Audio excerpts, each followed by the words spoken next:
On this episode, we're so Houston that my guest sings Still Tippin' while wearing boots and a cowboy hat. My guest is Ross, and he is so Houston that he grew up in the Astrodome. Unlike our instincts to impose ceilings on our children and shield them from disappointment, Ross's parents took a different approach, granting him the freedom to explore and discover himself. This led him to develop a passion for fashion, wear costumes in grade school, embrace rollerblading, adapt the character Radical Ross to teach kids about science, and ultimately pursue the career as a hat artist, specializing in what we're calling hat therapy. We also talk about the show Quantum Leap, but for sports. And this made me wonder, where would it take me first?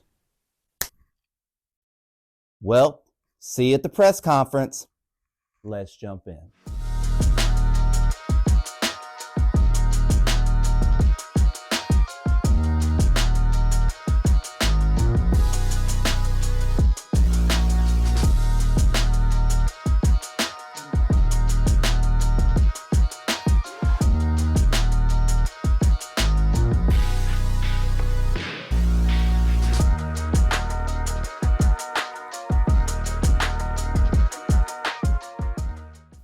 God bless. Well, I'm going to put my hat on. Yeah. Thank you, sir, for doing this. Yeah, Scottie, it is my pleasure. Awesome. Thank you. Dude, Thank thanks. you. My guy, Ross. What's going on, man? How you doing, sir? I'm well. I'm doing real good. Thank you. Good. Oh man. Okay. So first of all, it's always good. It's always good when you have a guest to start off with a compliment, right? I like that. Sure. And so when where we first met, Houston Texans watch parties, correct? That is correct. Okay. Yes. Here in Austin, Houston Texans watch party. And the first thing I noticed about this dude, because it is me, is his killer style. Thank you. And so that's very nice. I knew that I wanted to be friends with you, but I'm not gonna lie, I was a little bit intimidated because the confidence in which you wear clothes, I praise. I mean, that's what I hope that maybe some people look at me and they're going, like, I can't believe that guy wore that, because like, because you wear it and you mean it, and I love that. That is. Will you marry me? Yeah, right. No, that is a compliment that I would hold in high regard. I thank you so much. That you have no idea how much that means to me. I've always loved dressing. I've always loved an opportunity to get dressed up, even if that's, going to the grocery store. But I'm going to guess that your style has evolved a lot over time, through time. Oh, I mean, I would say absolutely. Yeah. Right. Mm-hmm. Because you also rollerblade. I do. And we'll get to that. Rollerbladed right? a very long time. Right. We'll get to that. But my style has evolved into what it kind of is, right? I've gone through like phases of things. Okay. Yes. So really quickly, can you kind of go through your phases of the things that you had, like the looks that you had? Sure. You do Jinko jeans? Did you ever do? Of course.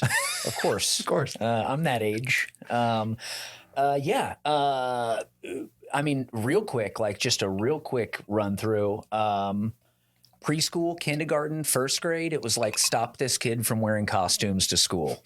Like, call his parents. His parents have to be drug addicts to let him come to school in these Halloween costumes every day. Okay, so really quickly though, your parents did let you go to school. Absolutely. My dad showed up and told him that he'd shove a Constitution up their ass if they didn't want me to come to school dressed however I wanted to. It was his kid, and he was going to do whatever the hell he wanted. Dude, how empowering was that for you as a little kid? I mean, pretty incredible. So it was like Superman, Batman, firefighter, cop to school. And then about, second or third grade, it was, Jinkos, T-shirts, Green Day stuff. Yeah. Then I started rollerblading, and it was jeans, T-shirts, chain wallets. Then it got more into sweatpants, big oversized T-shirts, sweatpants, beanies, oversized skateboarding shoes, whatever. And then in high school, it was more sneaker collecting with 501 Levi's jeans and a matching shirt to whatever sneaker that I had.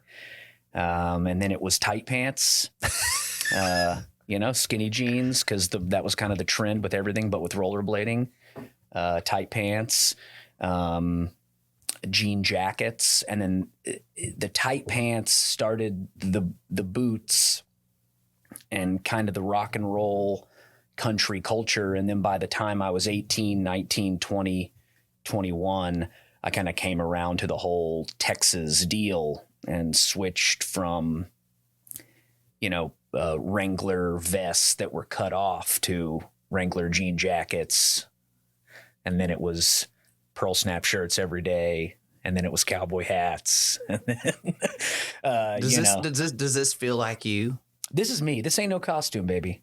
But isn't it interesting that this is two things I think. Oh, sorry. I think are really cool, right? One, your parents gave you the freedom to explore what it meant to be you, yes. Right? And because of that, was in like 1990. Well, but because of that, you got to a place and a lot of people don't get to a place that's them. Sure, if that makes sense, right? Sure. And so that's really cool, man. Yeah. Oh, I love it. Okay, so before we jump off this topic, hairstyles. Yes, I've had plenty. Yeah. Okay. Give me the worst. The worst. The worst haircut I think that I ever had. I mean, I look back on it, I think it's pretty badass in retrospect, but it is the worst. I just let my hair grow out when I was living alone in Montrose in Houston. I was probably 20 years old, and I let my hair grow shaggy, and I was so ready to look rock and roll. I was so ready to look punk rock that I literally just cut bangs in the mirror.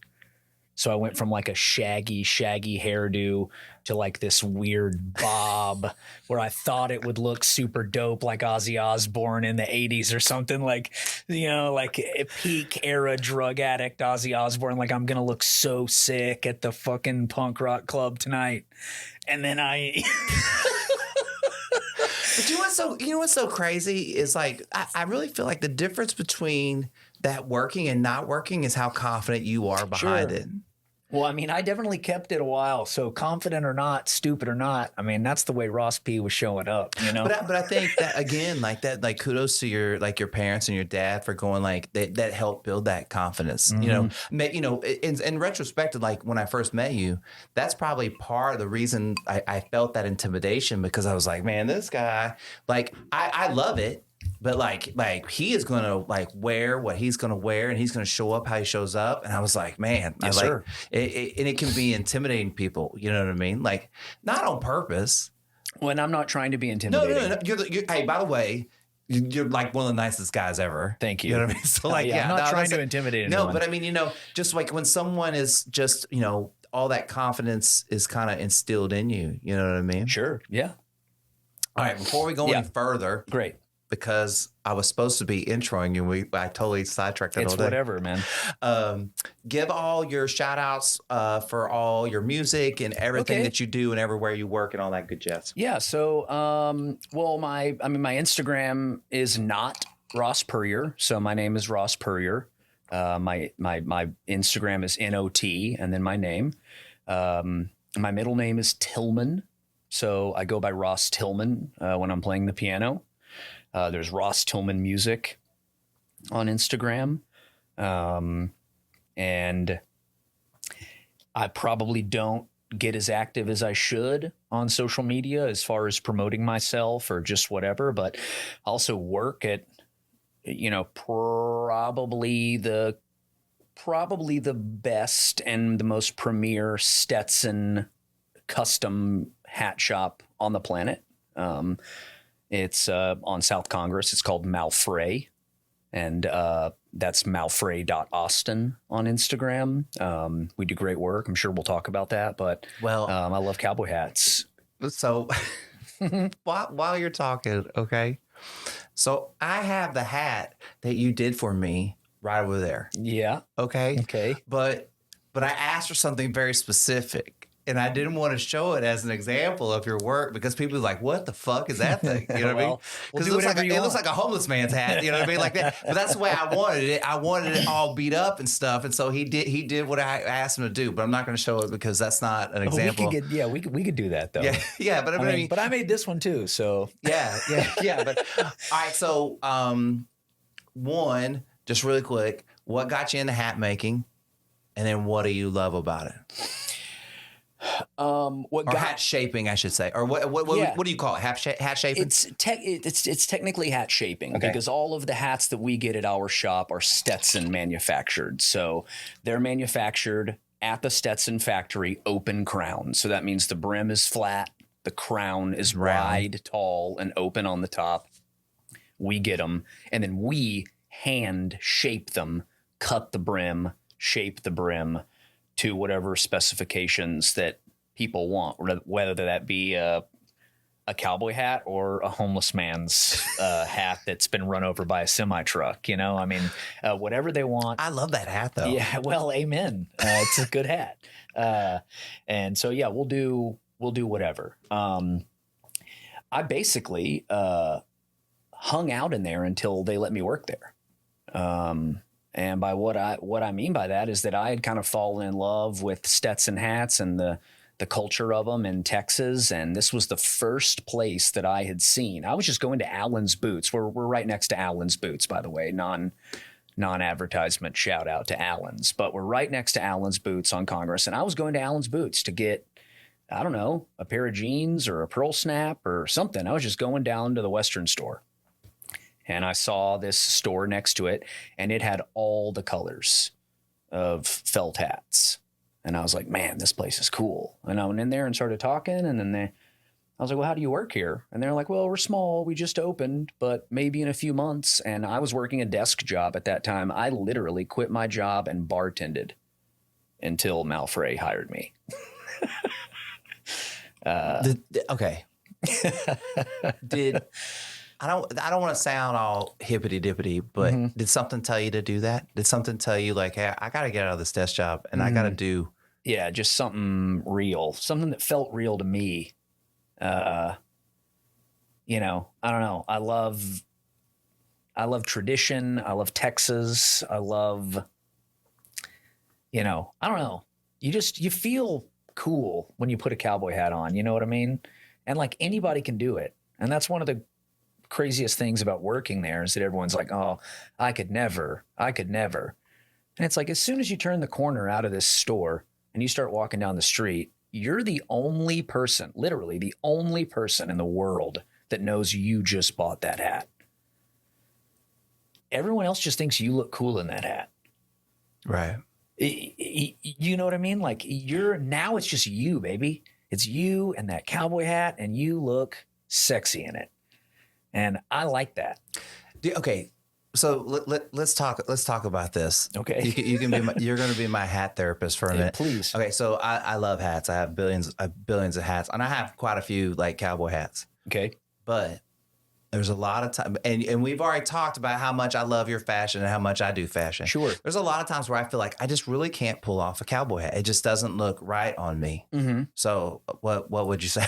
What would you say to me, therapist? Well, but it's a lot of it has to do with like my tattoos, and then like just it's like I don't know, but then I see somebody just like running around in like dad shoes and a cowboy hat, and I'm like, well, what am I worried about? Yeah, it's like respectfully, you're not convincing me by telling me, oh, it's my tattoos and my no. First of all, cowboy hats are big. They're big. They're tall. They don't look like other hats. So it's completely understandable for someone to feel uncomfortable or not want to wear one. And my head is huge, so then it just feels even bigger. That's also the number one weird stereotype or complaint that we hear from customers. Well, my head's huge. I got a big head. Y'all have big hats? That's what we hear all the time. And it's like, no, you have a normal sized head and this hat fits you perfectly and you look good in it. You know, so but it's my like, head is big. Like, somebody told you down the line you had a big head and now you just walk around and it's like, I got a big head. oh, okay, you know what? Fine. But Like that scene in Tommy Boy when he's like it's some other guy with a fat head and he's like, we're gonna take a break. We're gonna take a break. I'm gonna get that fucking hat out. Okay. And we're gonna put it on your fucking head and you're gonna see how big my head is. Okay. Because you made this hat for me. Okay. Oh. Okay, so really quickly. Yes. Top three or four things that when people come in, they want to get a hat. What are the things that they have to overcome? So one is like they feel like they have too big a head. What are some other things that like the mental blocks and being able to like wear a cowboy hat? They don't think they're from the right area.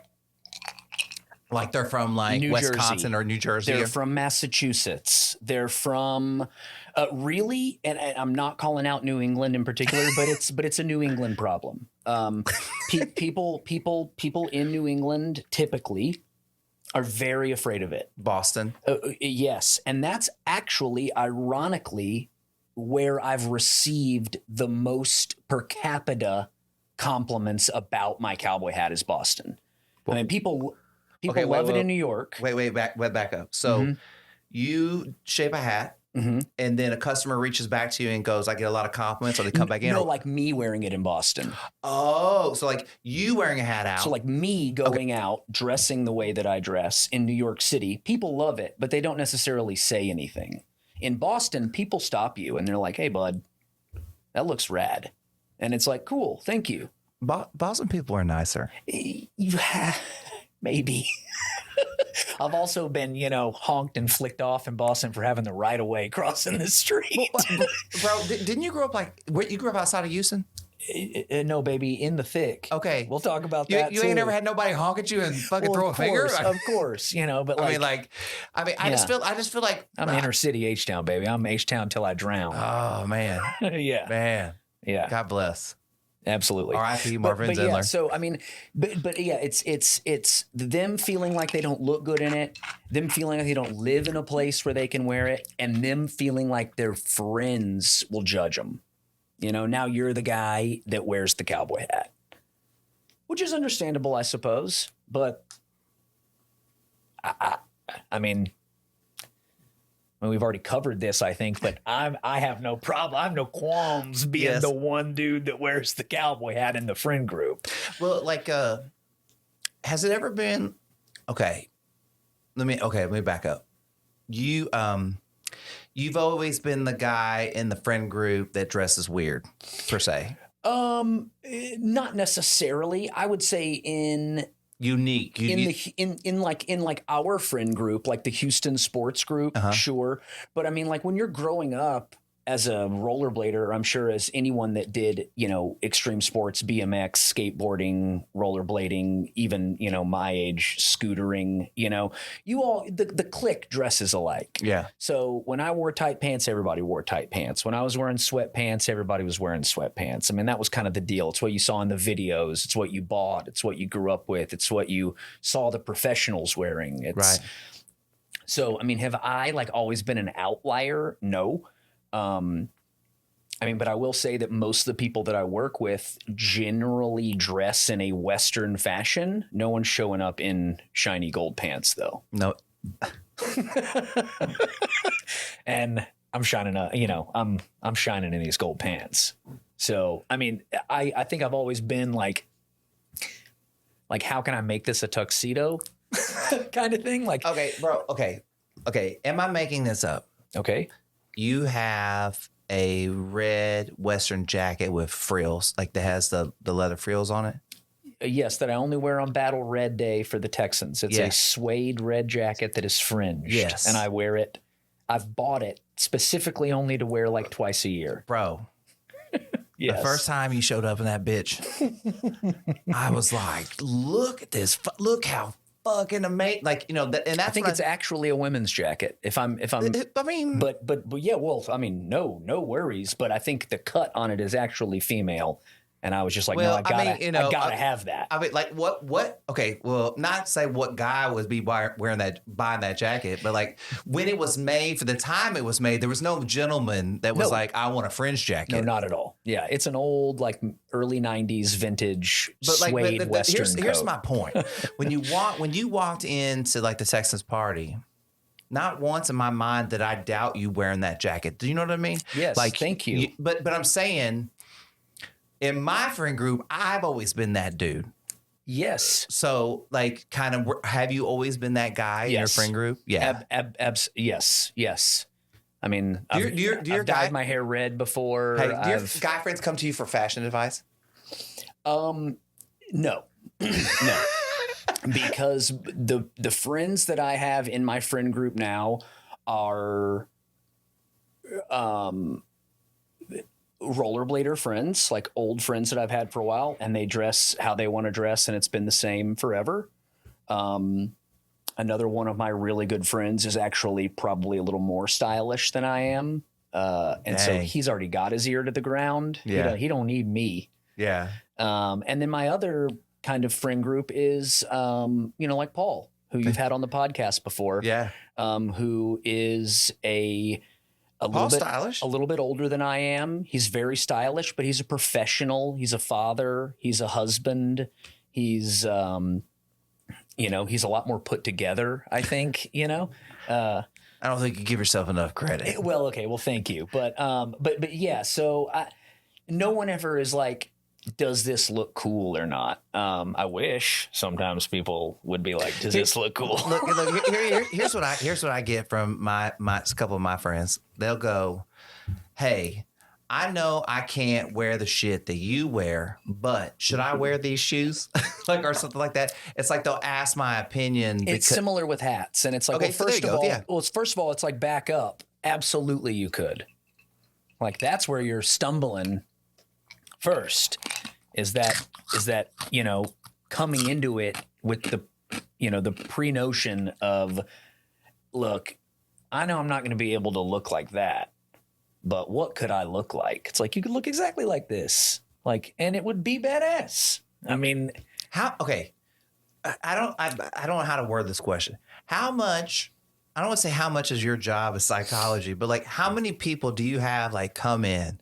And I'm not saying you have to talk them into getting a hat, but they want to get a hat and somehow you have to get them to give themselves permission to get a hat. Does that make sense? I mean, hopefully this hashtag so many will come in later. That's a theme in our friend group, but so many. Really? I mean, so many. But I mean, but what a great experience to meet you, though. You know what I mean? Well, thank you. To care so much about these people that are coming in and like, obviously you're a guy that knows fashion and you build that trust. It's a really, okay. I had a hat made by Ross and I had the experience. It was an awesome experience. And the beauty of it is you treated me like a customer. Like you didn't treat me like a friend. I mean, you did treat me like a friend, but like you treated me like a customer. And like, I was like, man, this is awesome. I feel really special. Thank you. Yeah. Well, it is special. And that's what we try to do at the shop. And that's what makes it cool, Yeah. That's what makes us able to sell hats to someone that is on a business trip by themselves from Atlanta for the day. And it's the same thing that lets us be able to sell hats to celebrities that are in town for their concert and they come in through the back and they want a hat. Fancy. And it's very fancy, very hoity-toity. And then it's the same thing that lets us do like private parties at mansions where a company has already paid for 50 hats and people just get to come in and pick whatever they want. And we put it on and put it in a box and they leave with it with their bougie ass. I want to go to that party. Well, yeah, me too. I don't want to work it. I want to go to it, but it's a lot of fun. Those are so fun. Everything's fun about the job, but right. But yeah, we've expanded since I've worked there. We have shown up and blown up. Definitely, Malfrey is a deal now. It is a thing, and we're here. Well, I mean, I don't want to say there's a coincidence between you working there and this happening, but it ain't me. You point out the obvious. It ain't me. You know what I mean? It ain't me. We have a wonderful, wonderful team. Lots of really dedicated people and people that work really hard to make sure that we're staffed, we're scheduled, we contact these people. We keep good contacts, and we provide a good experience, like you said. You know, but thank you. It was awesome. Yeah. That look, and this is just my opinion. When I met you, to think that you would work an office job sounded like dumb shit. I don't know how, so like that just wasn't you. You know what I mean? Like it just you know, just how you are and your personality and how great you are. And so like it makes sense that you had to find something that was you, and it feels like you found it, you know? So, well, thank you. I don't, not to get completely off track, but I want to give credit where credit's due. It kind of turned into an office job where I had worked there so long that I just knew what was going on and I was able to handle more. But really, it was a company where I was able to perform for children. It was an education-based company for elementary school age children, and we would go out and we would do big assemblies for schools. I mean, my name was Radical Ross. I would wear a lab coat. I would do science experiments. What? Oh, I would perform in front of hundreds of children. Holy shit. Do you know how old I was when I found out that you were Radical Ross? This old? Yeah. My name was Radical Ross for like 12 years. Dude. Okay, let's talk. Can we talk about Radical Ross real quick? We can talk about Radical Ross. Oh, shit. Okay. So, okay. But I mean, again, there is no Radical Ross without your parents being who they were. Is it, would you say? 100. I mean, shout out mom and dad. Yeah. But I mean, like just at a very base level, they let you be you. 100%. Never, ever, ever was I stifled in a creative way, ever. I mean, if you later in the podcast, if you want to get into, you know, the rough coming up and, you know, the split up and everything like that. I mean, that was a rough, rocky, different part of my life. However, my parents were amazing parents. I treasure my childhood. It was, I mean, absolutely fantastic. It sounds like it. And it you got to wear costumes to school. I did. I would have killed it. I did. Yeah. And it brought me into a performative light. I mean, I've done theater. I've performed my entire life. So when I dropped out of college, basically, my mom suggested this company that I work for. I'll name it. It's called Mad Science. Okay. What is Mad Science? What is the company you work for? And then go into who Radical Ross is. Okay, so Mad Science is a franchised company that provides educational programming for elementary school age children. So live or recorded? Live, baby. Okay. So like you go to school and you perform at the school? Yes, we do big assemblies. Like, you know, you'd get out of class and go to the auditorium at 10 o'clock and you're like, bang, what's it going to be? And it's the crazy scientist. Okay. And he's blowing stuff up and he's getting volunteers and we're making hovercrafts and we're mixing chemicals in it, turning into foam, and we're sucking eggs into beakers. And well, actually, science doesn't suck. It pushes or it pulls. Science does not suck. So we're not sucking eggs. The air pressure is pushing an egg, but whatever. I digress. Yeah. So we do after school programming, like after school classes. Like you got to stay after school. It's not as big and as hyped as the show, but it's you in a classroom and you're learning about a specific topic each day. Air pressure, the way toys work, water, ocean animals. I mean, whatever. So yeah, and then they made you have a little name. They made you have a little stage name. I chose Radical Ross, and I worked for Mad Science in Houston and in Austin. When I moved from Houston to Austin 11 years ago, I basically just moved and told the Houston Mad Science office to call the Austin Mad Science office because it's a franchise. And just tell them I'm badass and I need to start working there immediately. Hey, tell them Radical Ross showed up. So make way. All right. So and that's what I did. So then eventually they were like, come work in the office. Mm-hmm. And then eventually that turned in to, frankly, I'll toot my own horn. I was good at it. I don't doubt that in a second. That put me down in the chair and I was answering the phones and I was booking all the stuff and it was, it was 30 minutes away from my home. It was 8:30 to 5. It was in a cubicle. But it's like that's like caging and not caging an animal, but in the winter I would get there when it was dark and leave when it was dark. I mean, it was just brutal. So after a while, I was like, not going to do this. And then I found Malfray, and I was like, man, it'd be great to work on Congress and see all these people and work in the hubbub and do it for real. And they're like, well, we're not going to hire for a while.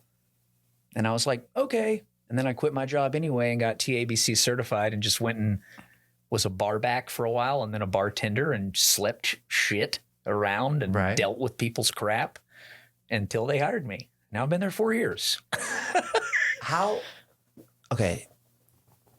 Would it be fair to say that things that you learned in working at, what was it called again? Mad Science. Mad Science. Like you use those things every day when like doing hats and talking to people. Every day. Even when it comes down to sizing, I'll use the term guess and check, which is a math term. Hey, what size am I? Well, we don't measure. It's really just going to be more of a guess and check. Now every employee says that. Okay, well, we'll just guess and check. That's me. I did that. So it's things like that. It's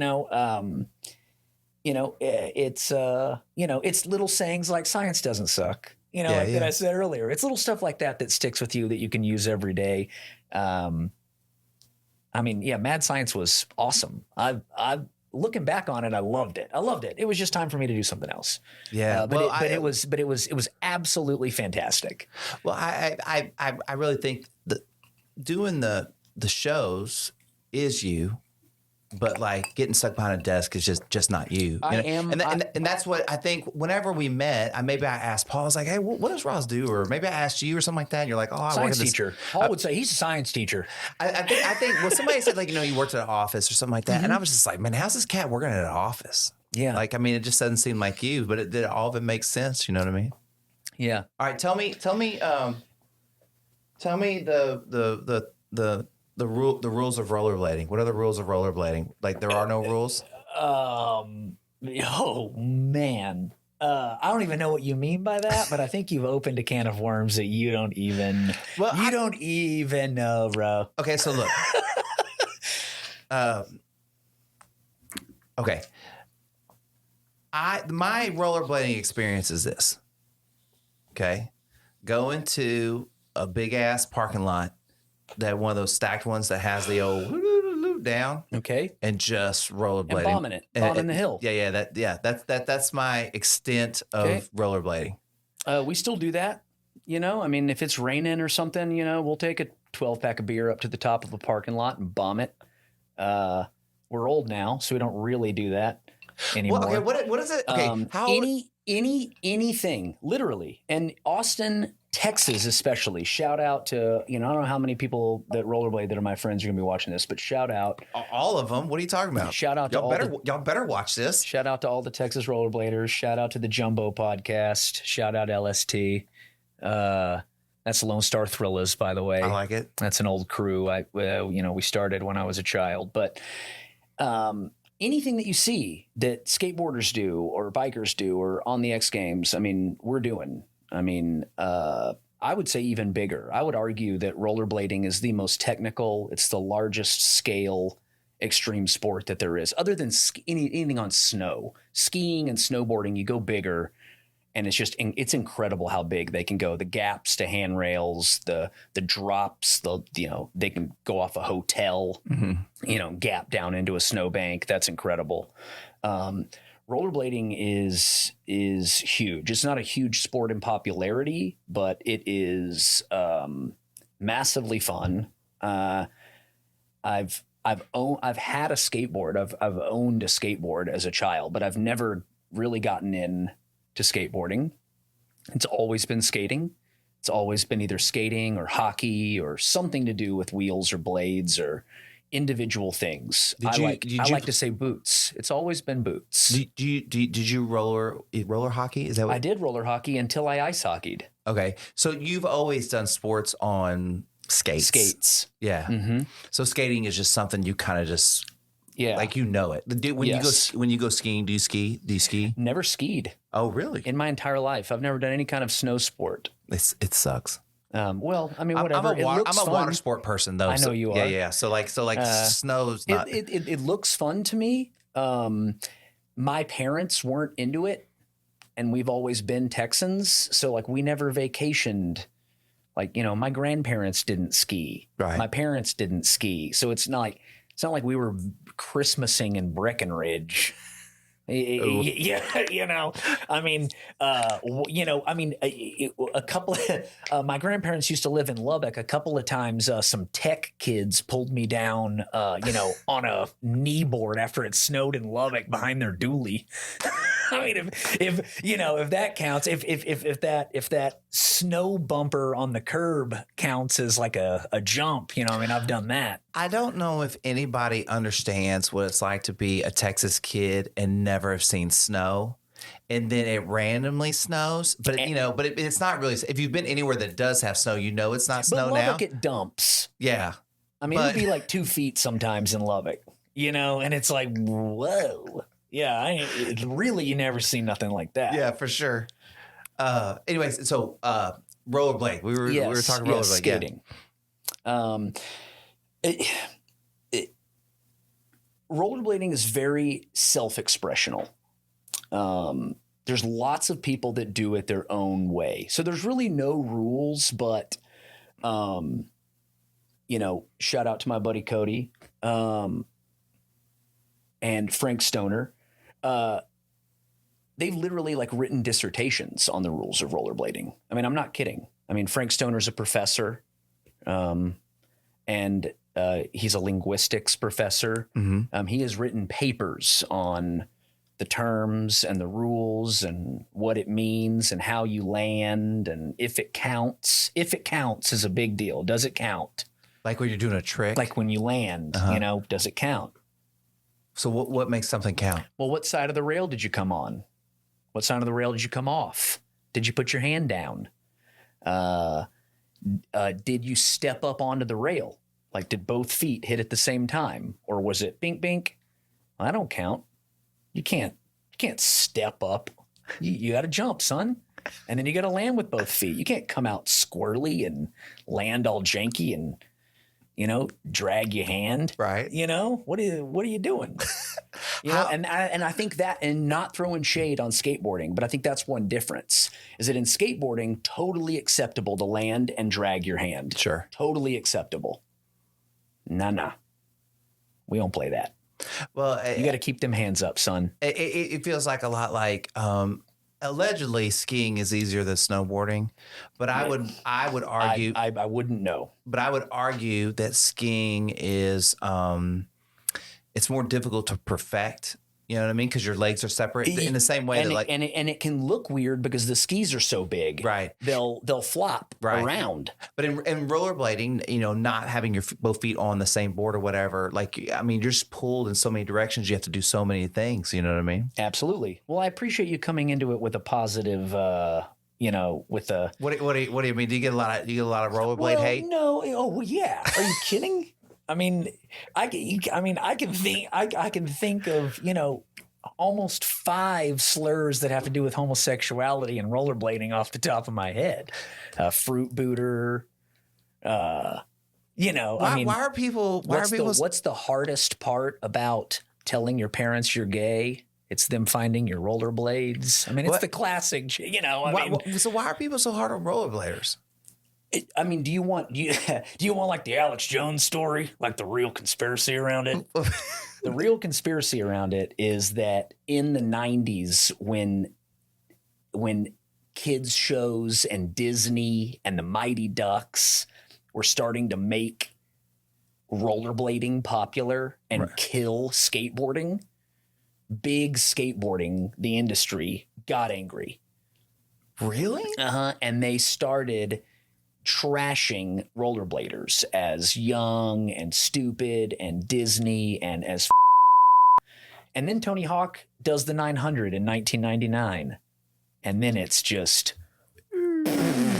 everybody owns a skateboard and he's got video games and it's back.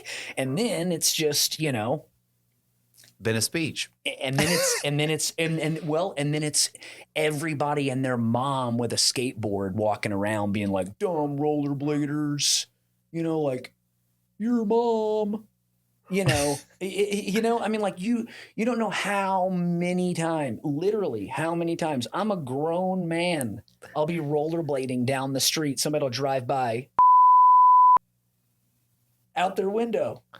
That's crazy. Dude, not crazy. I mean, it is crazy, but it's not crazy.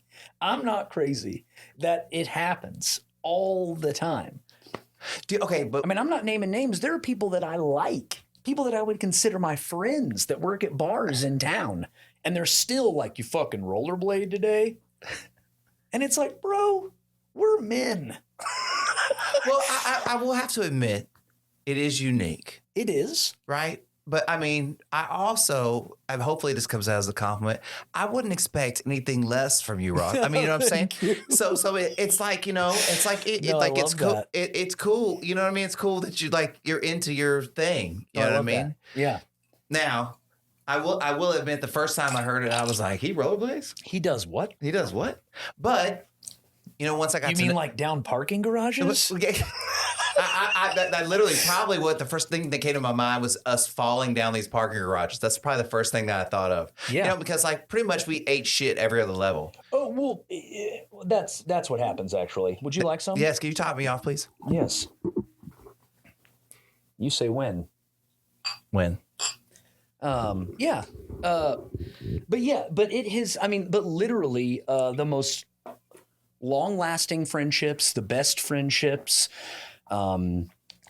that I've ever been in have come from rollerblading. I've been the officiant in a marriage of a dude that I met through rollerblading and his wife. I've been groomsman with fellow rollerbladers when they've gotten married, not to each other, by the way, totally heterosexual. Yeah. That was a rollerblader joke. I actually got it, but I was like, well, I'll just, yeah. And I mean, seriously, there are probably 5 to 1 people that I would consider friends that I met through rollerblading as opposed to not. Well, again, I mean, well, this is last shout out we're gonna give your parents before we start bagging on it. I'm just kidding. Yeah, no. Let's do it. No, I'm just messing with you. But, you know, your parents, in this weird way, made it acceptable for you to find your tribe, right? Like to Correct. find your people. Correct. And a lot of parents push their own shit on their kids. Correct. To find what they didn't find as a kid or whatever. Like, I just want my kid to be happy. Mm. You know what I mean? And like, and be a good person. Just be happy and be a good person, man. I would, you know, I'm not a father, but I would, and this is like you said, we're going to get into that later, but I would stick with be a good person, because be happy isn't exactly your fault or not. Well, I would stick with just make sure she's a good person. Don't dread if she ain't happy. well, no, you know, but I guess more like this, like, I feel like your parents set you up for success to find happiness. Yes, sir. And so that's what I'm saying is 100. that like, you know, I want her to be able to find like happiness, because like not finding happiness sucks. Well, yeah. Oh man, it's a tough question. Please. Have you ever been so depressed that you just felt like I was going to feel like this forever? The short answer is yes. I feel like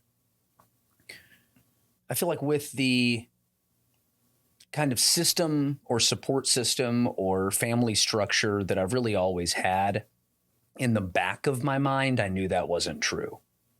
That there would always be a way to pull out of whatever you're feeling.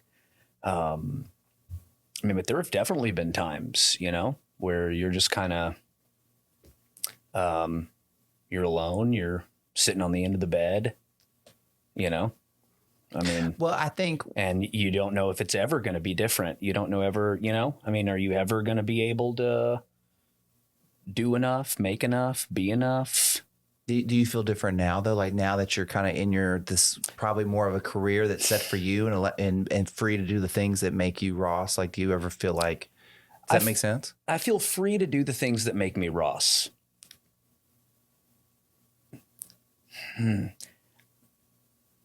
I don't want to say that I'm afraid of losing kind of that fire, because then what is there?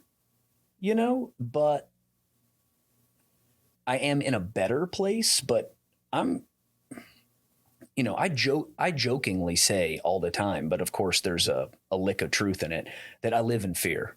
That's like one of the funny thing, you know, that I live in fear, so it's okay. You know, everyone's like, well, don't worry. It's like, well, I live in fear. So, you know, so, I'm a very anxious person. I'm anxious all the time. I'm worried about doing things the right way or getting places at the right way or time, or, I'm just kind of an anxious guy. Is that where, like, you know, if we talk about all the positive aspects of your parents, is that where the negative aspects started of their relationship and probably making you feel like anxious around things? You know, probably. Also though, noticing attributes in my mother's side of the family. It's also genetic. Mm-hmm. My mother is pretty anxious. Her father was very anxious. But probably the funniest man that I've ever known. I mean, if I could be remembered or live up to be a quarter of the kind of guy. This is your grandfather? That John Ballard was. I mean, you know, put that on my tombstone. A quarter of the man John Ballard was, Ross Puryear. But he was extremely anxious. Everything made him nervous. What we looked like, where we were, how long the trunk of the car was open. I'm not kidding. You know, like getting to a hotel, like, woof, you know, we better unload this car. Well, I mean, no wonder your mom was anxious. Yeah, you know, without just jumping into this as like a non sequitur. The reason that my family moved to Houston, and I don't think you know this about me. I do not. The reason we moved is Houston sports. Shut up. The reason I am a Houstonian is because of the sports organizations of Houston, Texas. Because your dad? Because of my father. He wanted, what's the connection? My dad graduated from Texas Tech Law School in 1981. I was born in 87 in Lubbock, Texas in 1987. In 1990, we moved to Temple, Texas, which is in between here and Waco. Yeah. On I-35. Rough. Temple. Oh, man. There's a company in Temple called McLean. Well, at that time in 1990, it was owned by Drayton McLean. Drayton McLean owned the Houston Astros. Right. My dad's an attorney, and he was a lawyer for Drayton McLean's corporate distribution company. And in 1995, my dad was hired to be president of operations of the Astrodome. Oh, wow. So when I was 6 years old, the Astrodome became kind of my playground. Dude, that's amazing. Yeah. I can tell you everything about the Astrodome. Okay, so the ins, the outs, the elevator codes, the names of the parking attendants. I mean, I remember it all. Did you just go to work with him every day? I could. I mean, I went to school. But every home game, every rodeo event, every Oilers game, every car show, every wrestling match, Monday WCW, Monday Nitro. You want to talk about seeing Goldberg?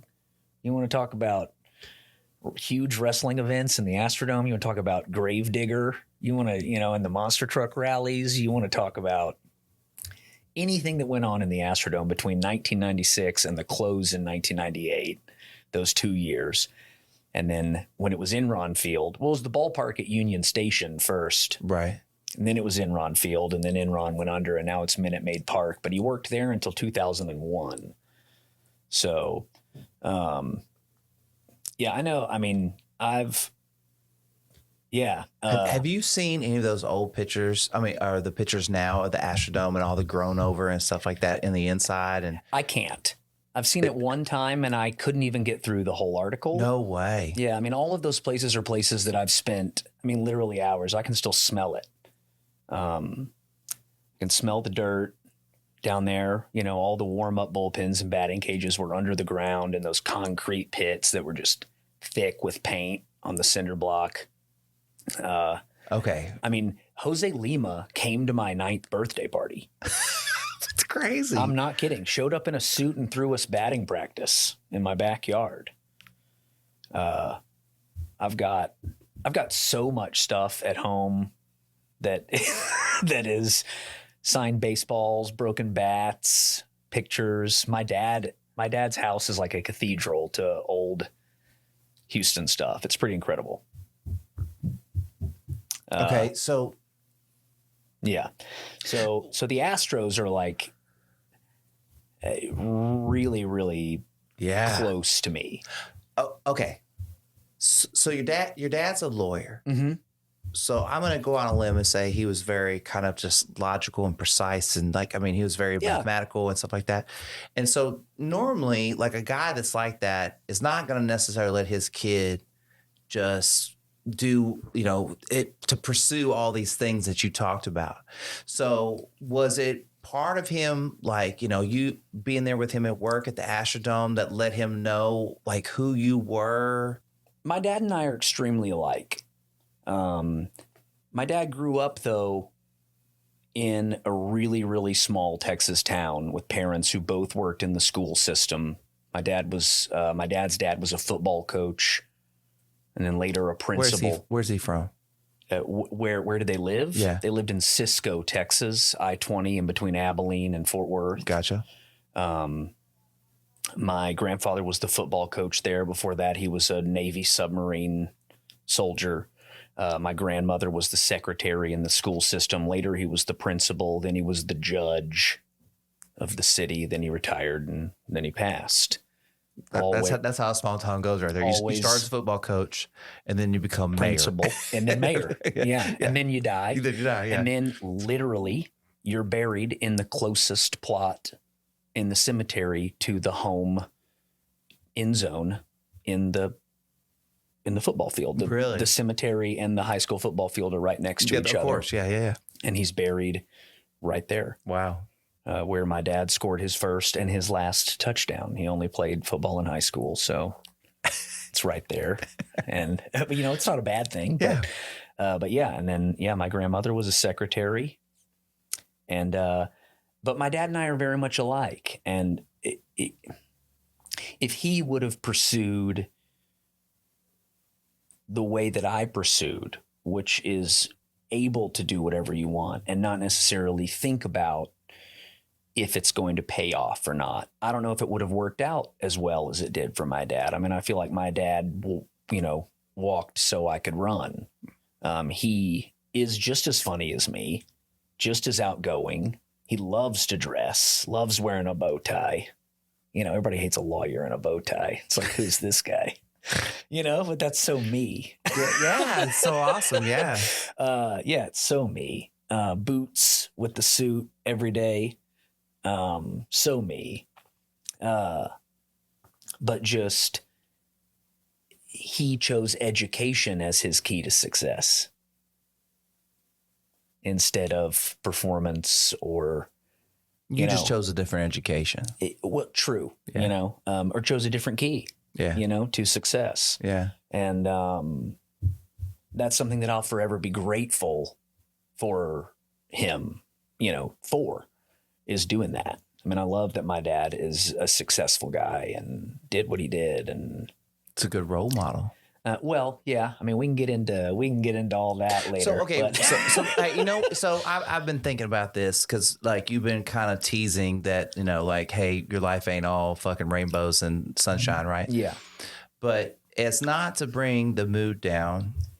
Can you just give me an example of just kind of the reality of like that you're like, hey, I had this wonderful like childhood, Yeah.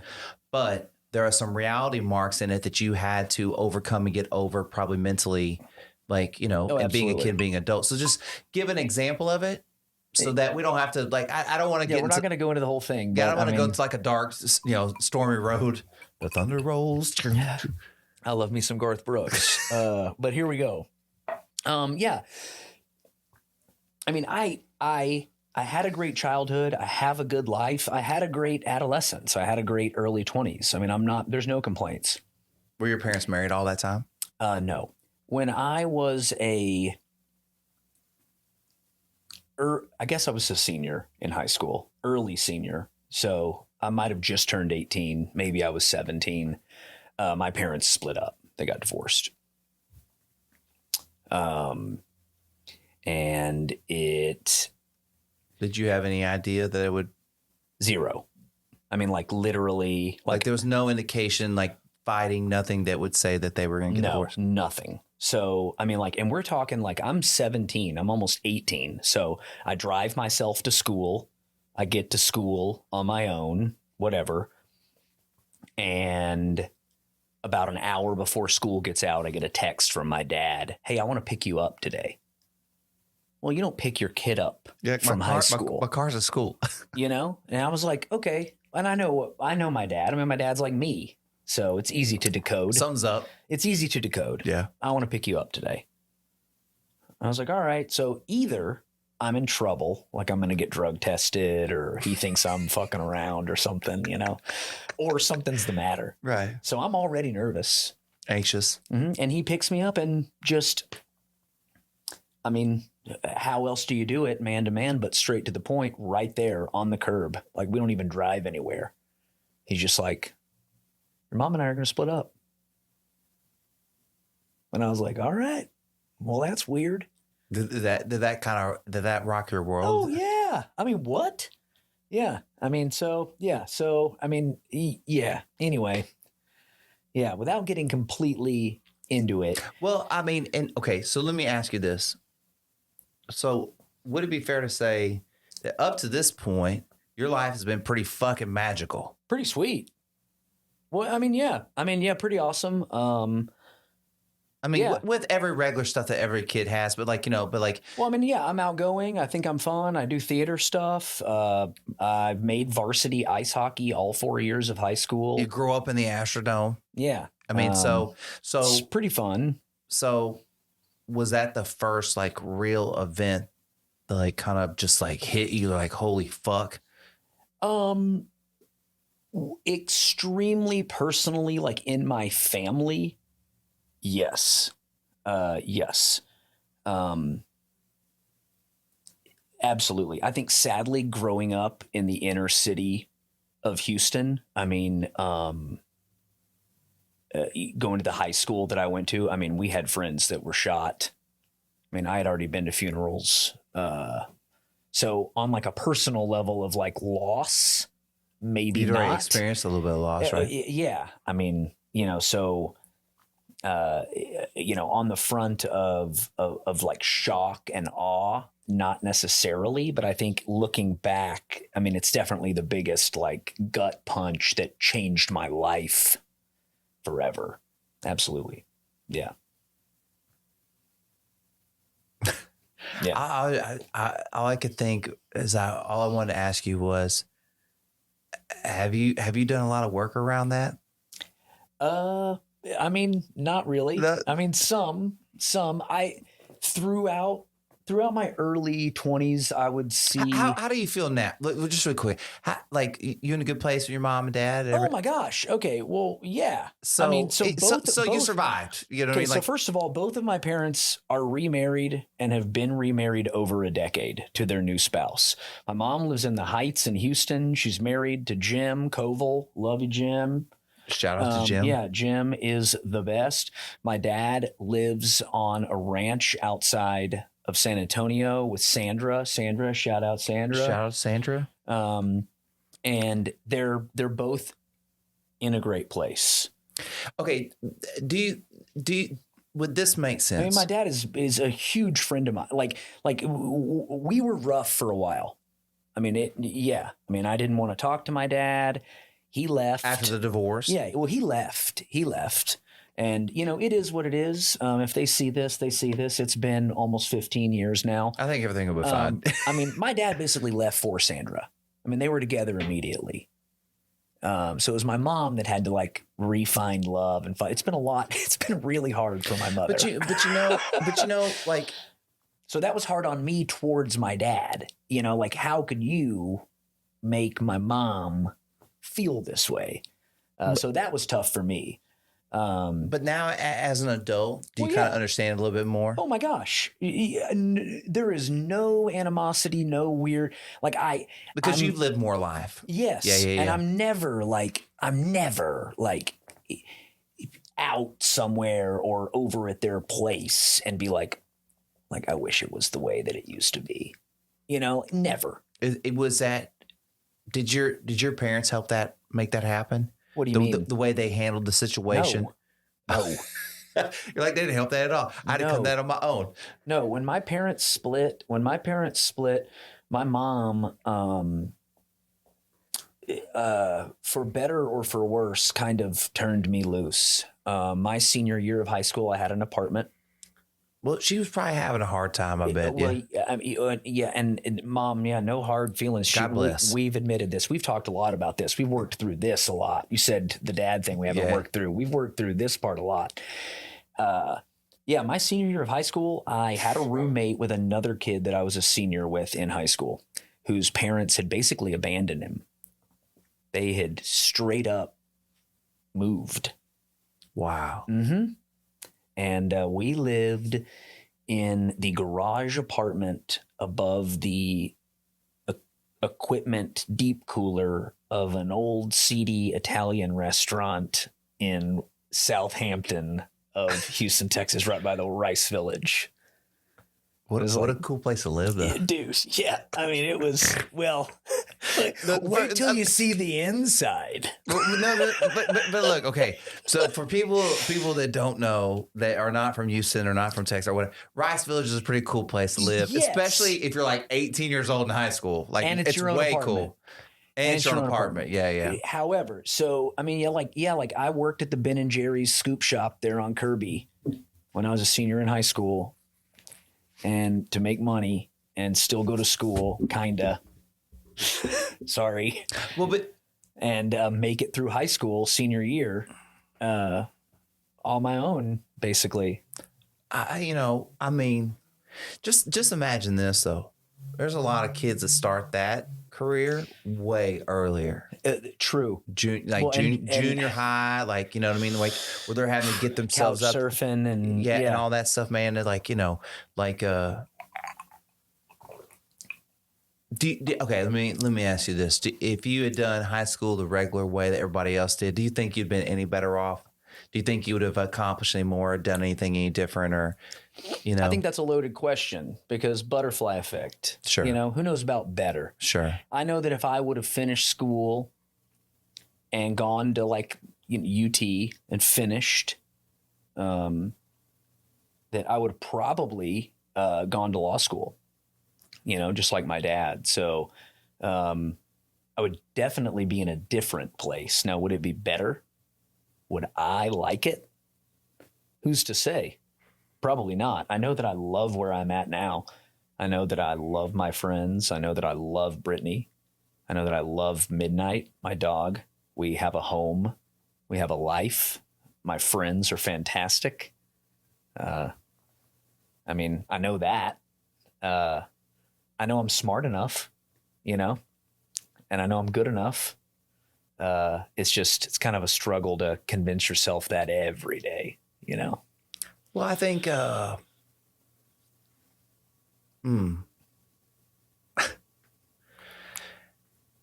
as cool as you think anybody is, Anybody.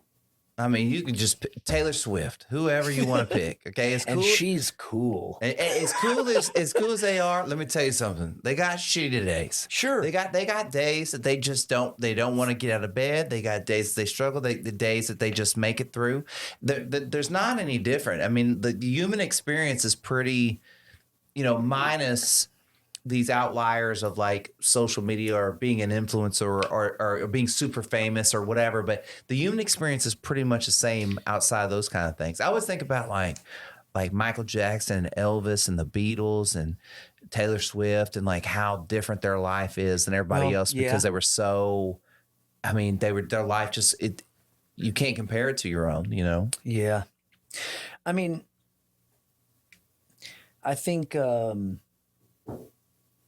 really the main difference and really what sets them apart or what sets anyone apart is how often you kind of wake up with the mindset of let's go get it, because everybody's experience is kind of the same if you let it be. Everybody has bad days. Everybody gets cut off on the freeway sometimes. Everybody gets their order wrong at Taco Bell every now and then, but it's like mine's more often I feel like than everybody right? else's. I feel like it's me on purpose. But I order my hamburgers plain, so that's tough. But whoa, back up. Okay, so anywhere you go, you just get bun, meat, and bun, and that's it? Well, meat, cheese, bun. So just meat, cheese, bun. That's it. Yeah, or bacon, or I'll do avocado. What I won't do? No vegetables. It's very rare. It's very rare. Definitely no pickles or tomatoes or onions, and no mustard or ketchup. It's like you just named a whole goddamn hamburger. Well, I know, but sometimes I'll do lettuce, but not on a hamburger. It's like a chicken sandwich. I'll do ranch. I'll do avocado. I'll do steak sauce. I'll do. I'm just a baby. It's just how I grew up. I'm an only child. I got it how I wanted. Now I don't like hamburgers tasting like that. Literally, I got a hamburger the other day from Wendy's and I told them plain and they gave it to me the regular way. And I was like, fuck it, I'm an adult. I'm going to try to eat it. Couldn't finish it. Threw it away. And I was like, I'm an adult. Let's just do it. Let's get it. Maybe this is the day. I'm supposed to be eating vegetables. I was like, maybe this is the day where it's like, man, everybody was right. Hamburgers are supposed to taste like this. Still 36 years old. Yuck. Ugh. What an idiot. Put this together. What kind of idiot put a hot piece of meat on this lettuce? Let me say this. Ugh. Man, the more we sit here, the more I'm just like, you and my girlfriend are like the same person. And she does not care for vegetables all that often on her hamburgers and stuff. Vegetables. I love broccoli. I love asparagus. I love edamame at restaurants. I love green beans as a side.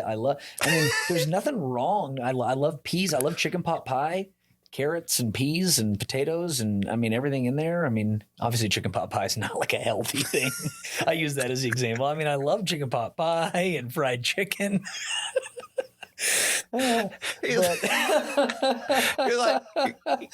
I eat so many vegetables that I just eat okra. I eat chicken pot pie. It has so many vegetables inside of it. You understand? I love fried okra and fried, fried anything. Fried cauliflower that tastes like buffalo wings. In Texas, fried vegetables. That's embarrassing. But yeah, I do eat hamburgers plain and dry most of the time. Oh my God. Yeah. That's why when you were like, let's get some food, I was like, pizza's good, because if you were like, oh, we'll get this, I'm like, well, mine plain, please. But what's so funny is that so if for people who don't know, when you come on the podcast, I have a questionnaire people fill out, and part of the first part is kind of like a rider. Yeah, like I want it to be like, hey, whatever you need to feel comfortable to come on the podcast. And like, I think Ross is the only ones that had question marks. It was like pizza question mark. Yeah, sure. Like, are you okay with that? I love pizza. I don't. But I appreciate that. Like we chatted out. And yeah, great. Well, thank you very much. Yeah, absolutely. Yeah.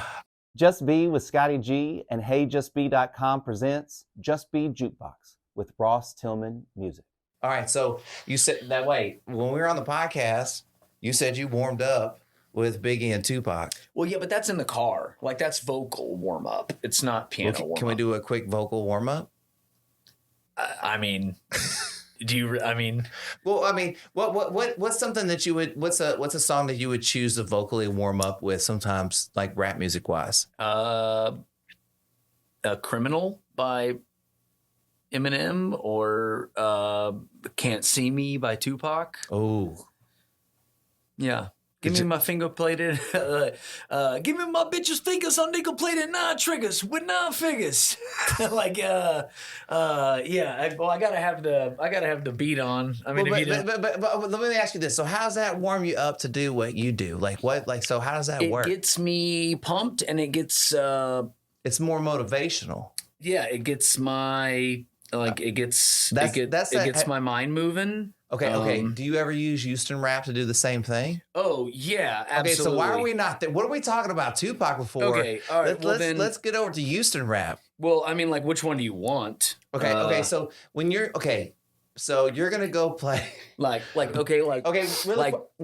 who creeping, look who crawling, still balling in the mix. It's that 6'6" stone 6 stick in your chick, looking slick, pulling tricks at all time when I'm flipping, boss sipping, car gripping, Grant wood grain gripping. I'm still tipping on fofos, wrapped in fofos, packing fofos, and I'm macking fo-hos. It's GameCube, Nintendo. 5% tent, man, you can see up in my window. These homies don't understand me, cause I'm boss hog on candy, top down at Maxis with a big Glock 9 handy. I'm pieced up, greased up, staying dressed to impress.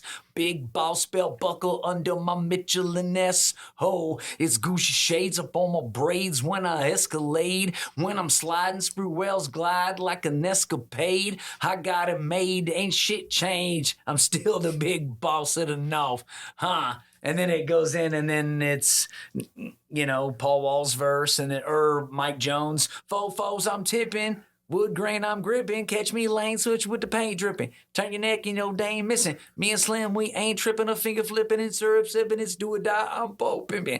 Car stop, rims keep spinning. I'm flipping tops with invisible drops. Hose bop on my drop step out. I'm spinning it in. And anyway. But I gotta have the beat. But it's just kind of like in high school when we used to say the big black bear bit a big, the big black bug bit a big black bear, and that big black bear bled blood.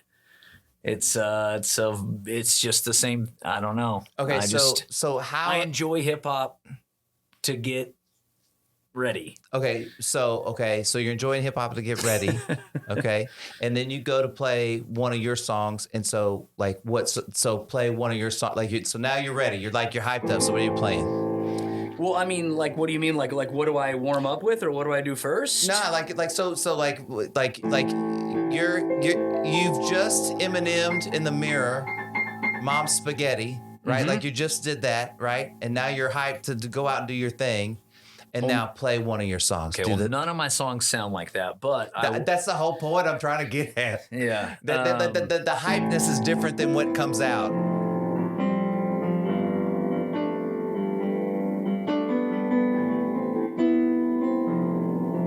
This is the first song I ever wrote. Nice. I'm already late for work and my car won't start. Tell me that ain't a son of a bitch. Why does everything seem to fall apart? Why is everybody but me getting rich? Gonna say, hey, no, goodbye. Don't even try.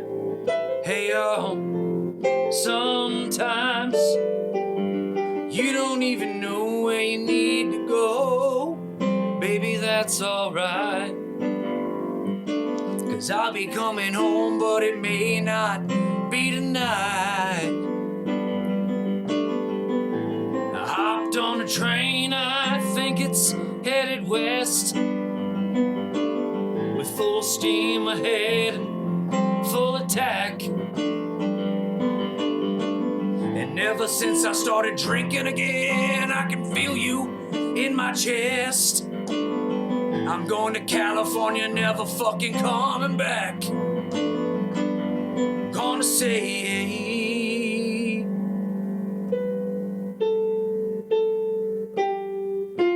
hey, hey, goodbye. You don't even try. Hey, yo, sometimes you don't even know where you need to go. Baby, that's alright. 'Cause I'll be coming home and it may not be tonight.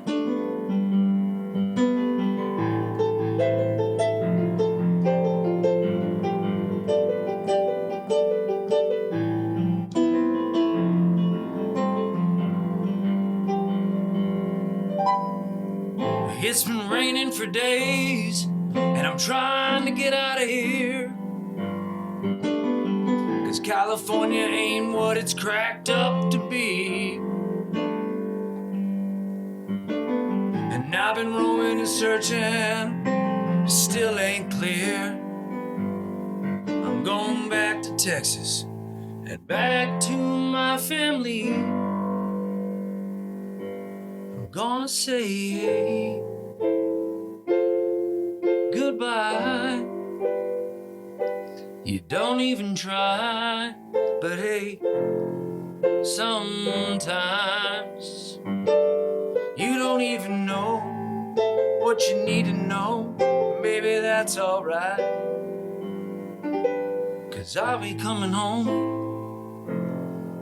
It'll be tonight, and I'll be right back at home later tonight.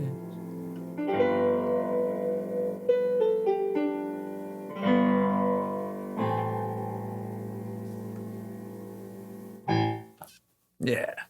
So that's How old were you? How old were you when you wrote that song? 21.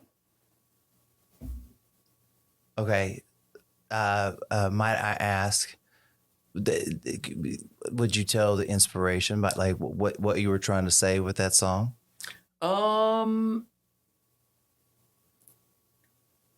I think I've kind of felt that way my whole life. That I'm always trying to come home. I always want to be there for people that have always been there for me, but always kind of trying to look for something else. Also, right when I started playing the piano and writing music, I felt like everybody played the piano, played the guitar. Nobody really played the piano, so that's why I learned. Kind of looking back, I wish I had learned both. It's kind of easier to cart a guitar around and play. I really wish I knew how to play the guitar now, but I thought it was cool that I played the piano. Well, let me tell you something. Okay, does your girlfriend, does she like that you play the piano? Is she interested that you play the piano at all? Or is it attractive to her that you play the piano? Like, or does she not even care? Like, she's just like, whatever. I don't want to say that she doesn't care, because she does, and she's supportive. No, but I guess this is what I'm trying to say. But she's not like, that's not the reason why she's my girlfriend. Yeah. Like, I wasn't like. No. But let me tell you something. My girlfriend is an excellent piano player. Okay. She loves to write songs, and she's really good at it. You know, she doesn't always share all that stuff, but man, there is nothing more attractive than when she sits down and plays the piano. I'm like, holy shit. That is like, and it's like, it's a side bonus turn on that she plays the piano. And I was just wondering if your girlfriend felt the same way. I hope so. Yeah. 'Cause it's fun. But it should be like when someone's really good at something, that should be, I mean, I don't want to say girls were the reason, but I mean, the reason that I was like, I want to play a musical instrument is because at that age we were, 18, 19, it became cool at the party to be able to play the acoustic guitar. Sure. Like you whip out a guitar. I mean, there are a few kids that I could still name from high school. Oh my God. Yeah. Could Dave Matthews the shit out of it. And it would be like, take your pick, homie. like who you want to take home, you know, like because you just ripped it. And then it was like, well, everybody plays the guitar. And I've always liked piano-centric bands. You know, I mean, I love Elton John. I love Billy Joel. I love Queen. I absolutely love the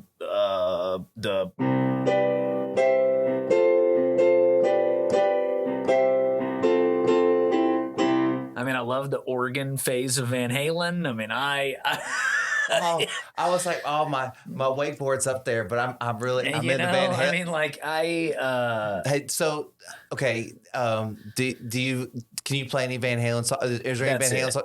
That's it. That's all you do? Yeah. Oh shit. I mean, yeah. The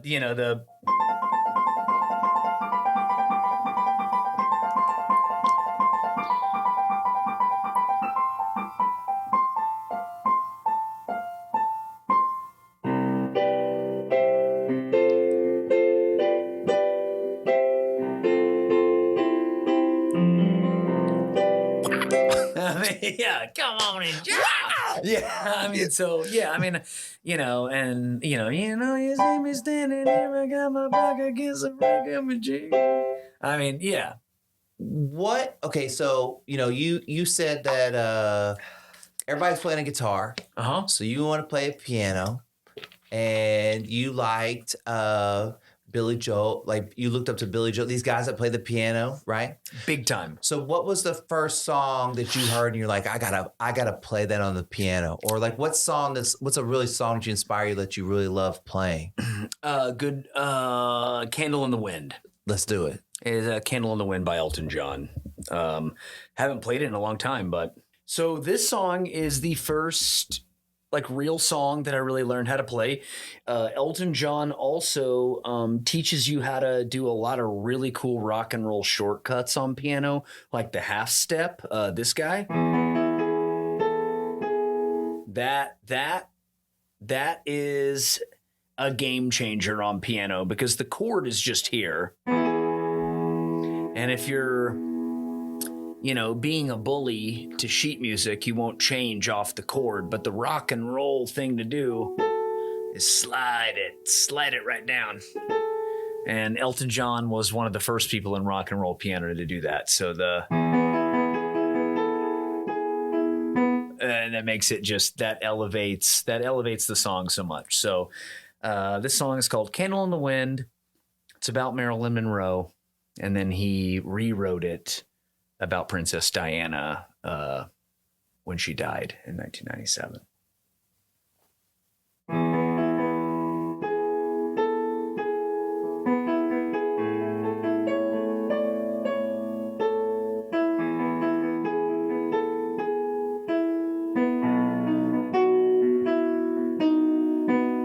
Goodbye, Norma Jean. And though I never knew you at all, you had the grace to hold yourself while those around you crawl. Goodbye, Norma Jean. And though I was 11 years old, you seemed to hold yourself more than just Marilyn Monroe. Seemed to me you lived your life like a candle in the wind, never knowing who to cling to when the rain set in. Would've liked to know you, but I was just a kid. Your candle burned out long before legend ever did.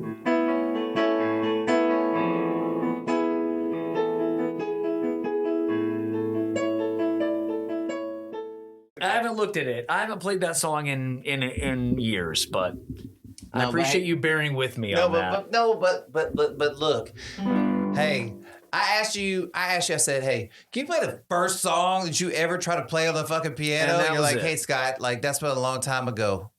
I've gone to a lot of Texas parties and drank a lot of beer and been depressed. Okay, so I can't remember. I can't remember everything. What's your favorite thing to play on the piano? What's your favorite thing to do? All right, so I'm glad you asked me that, because although that was the first like real piano song I learned, the first song I learned is not a piano song. It's very simple. It's a Townes Van Zandt song. And earlier in the podcast, you asked me on the questions which day I would like to die. Right. I said Townes Van Zandt. Why did I ask that? And I don't know. Yeah. But I think it was supposed to happen. Okay. All right. Townes Van Zandt died on January 1st. Okay. Townes Van Zandt. Fuck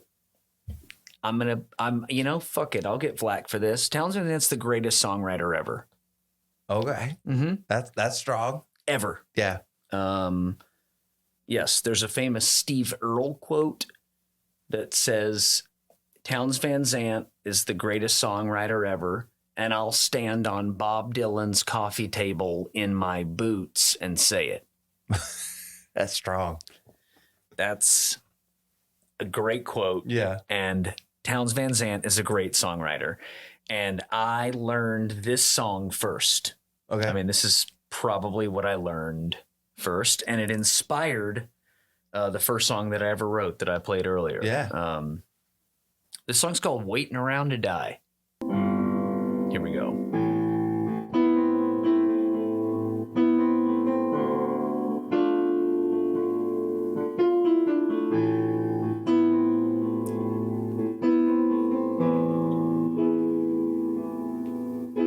Sometimes I don't know where this dirty road is taking me. Sometimes I can't even see a reason why. So guess I'll stick to gambling, lots of booze and lots of rambling. It's easier than waiting around to die. Came of age and I found a girl in a Tuscaloosa bar. She cleaned me out and hit it on the slide. Tried to ease the pain, bought some wine and hopped the train. It's easier waiting around to die.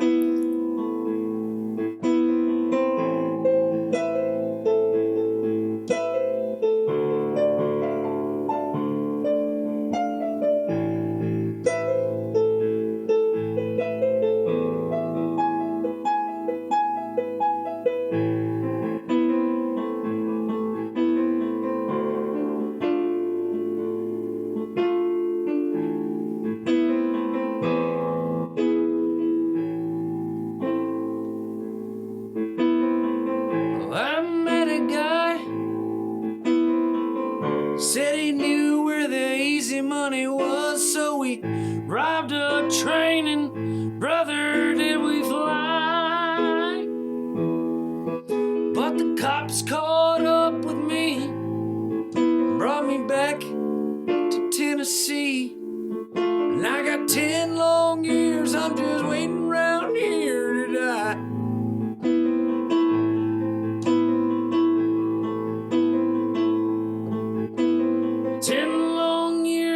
Waiting around here to die.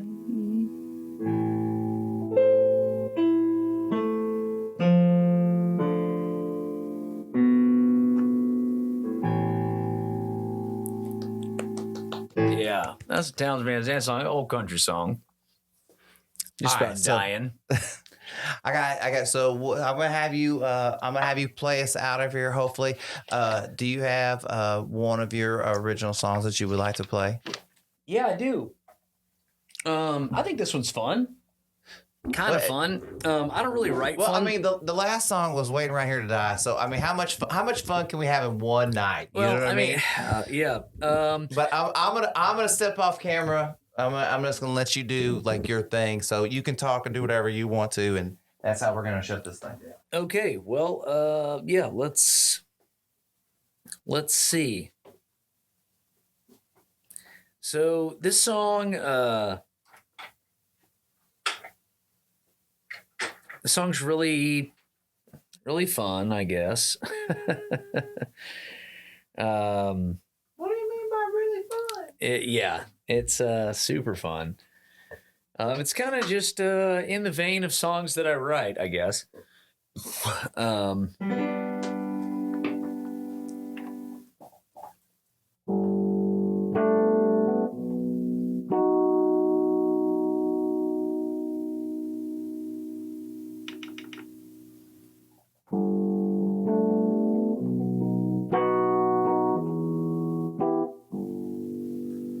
right.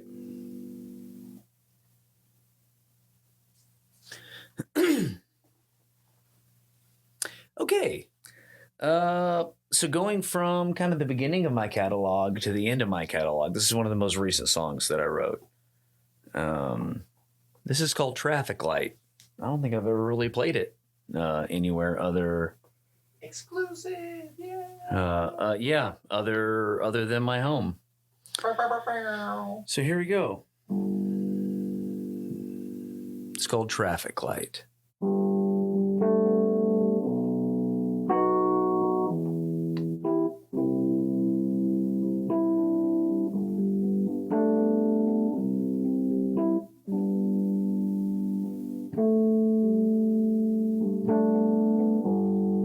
Still got that note you wrote.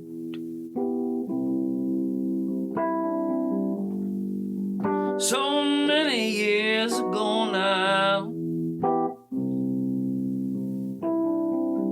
From the night we met out in the street, 'neath the traffic light with the rain coming down.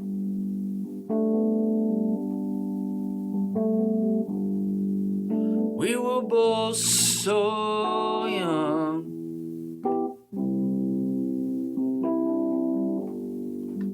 And all there was to do was play. Whispered in your ear we'd always be together. Then I jumped on a plane and flew away.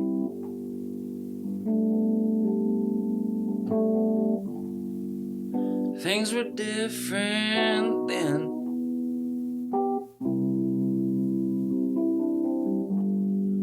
September called me to school, but I can't help but hear the voice that was so sweet when the moon was high and the creek was full.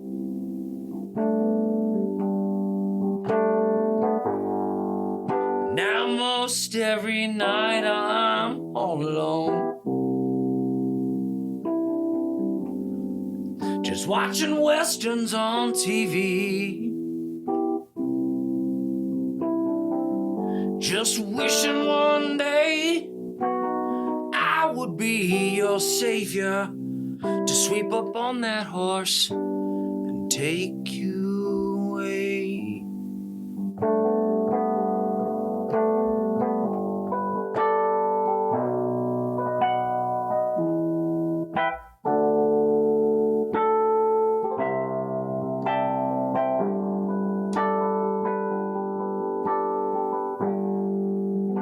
Oh, this life I've made, and all these things I have, I'd give them all up for 5 more seconds 'neath that traffic light when the rain was coming down.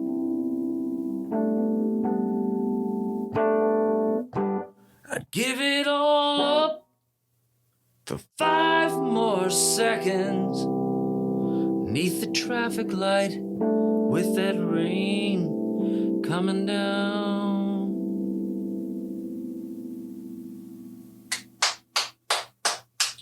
Amazing. So amazing. Thank you, sir. Yeah. Thank you. All right. This last segment is brought to you by HeyJustBe.com. I believe that achieving balance in the mental, physical, and metaphysical aspects of your purpose by incorporating learning, serving, and creating can transform your life into one that you truly enjoy living. Want to know more? Go to www.heyjustbe.com. Okay, so how I usually try to wrap this thing up is I ask people how they just be or what they do to just be their very best person so they can be good for everybody else. So I'm going to assume that just to go and knock it out, playing music is a way that you like relax, recharge, make yourself better. Like it's therapeutic for you, huh? It's unbelievably therapeutic, whether that is playing music on the piano, listening to music in the truck on the way home, making music up, singing karaoke, rapping Eminem as loud as I can possibly rap it. Sure. With my eyes closed. I try to memorize a lot of Eminem. I feel like it's a good warm-up technique. True. Yeah. Mm-hmm. Yeah. I think about that. Yeah. As a vocal warm-up, I love just either that or some really angry Tupac. But help you warm up. Angry Tupac really like helps you Get into a country mood. especially just a vocal mood. Because he pauses, he breathes at the right time. He's emphatic. It's because Tupac and Eminem and Notorious B.I.G. they rap so fast and on so many different wavelengths and notes and patterns that it's a good warm up. I mean, the same way that you would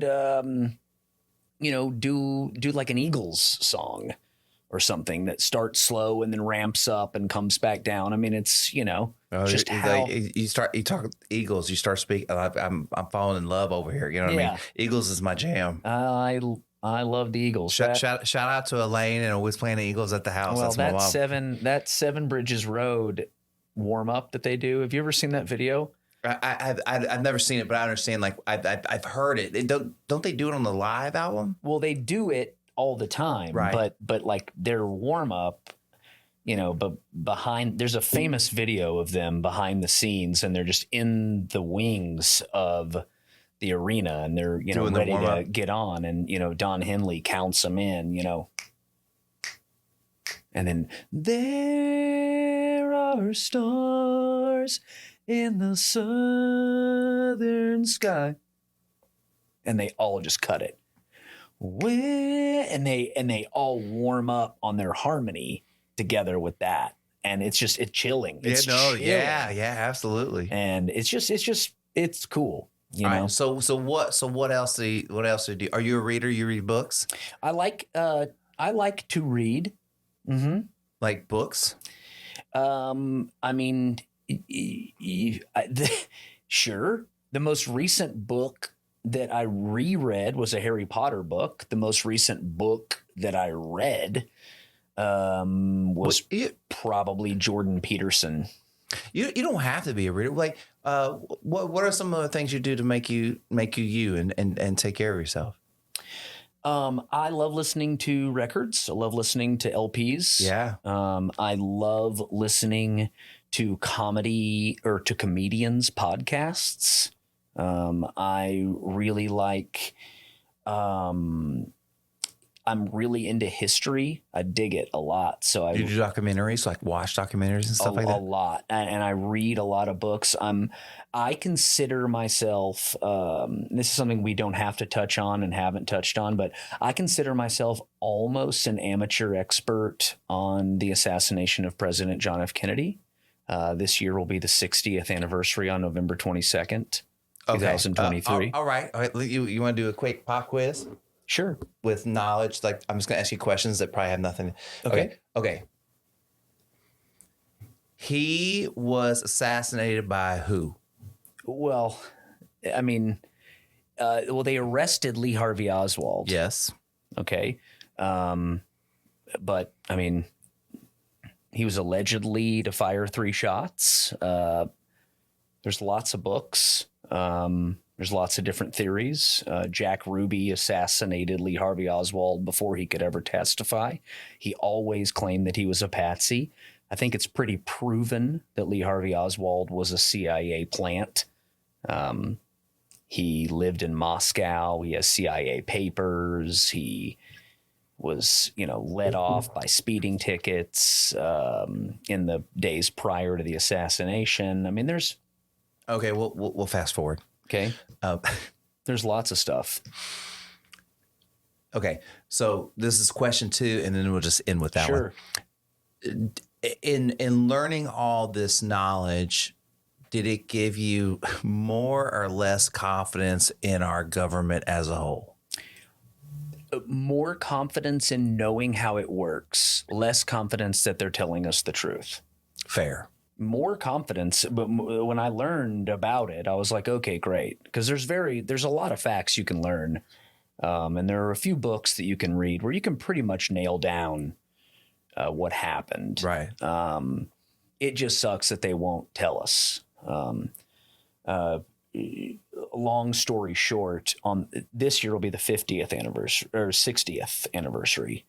On the 50th anniversary, 10 years ago, me and a whole bunch of friends were in Dallas, and at about 1:30, 2 o'clock in the morning, we went over to the grassy knoll and we smoked about an ounce of weed